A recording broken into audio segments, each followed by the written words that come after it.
Hello everyone, welcome back to the channel.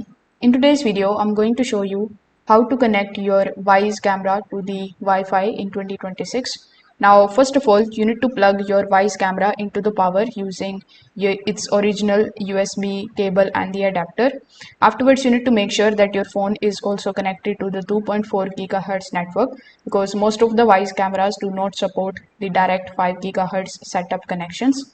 After doing so, you just have to simply press the setup button on the camera until you hear the voice prompt saying ready to connect. Now, Wyze confirms this particular step activates pairing mode for the Wi-Fi setup.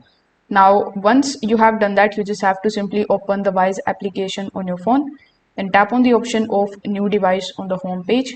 Afterwards, you just have to simply select your Wyze camera and then you just have to simply start the Wyze cam setup process. So you just have to wait for some time until it asks you to provide your Wi-Fi password, and the application is also going to generate a QR code on your phone screen.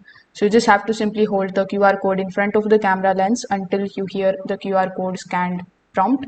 After QR code is scanned successfully, you just have to wait for a few minutes for the camera to connect to the Wi-Fi and appear online in the application. So if this video helped you out, make sure that you like this video and subscribe to the channel. Thanks for watching.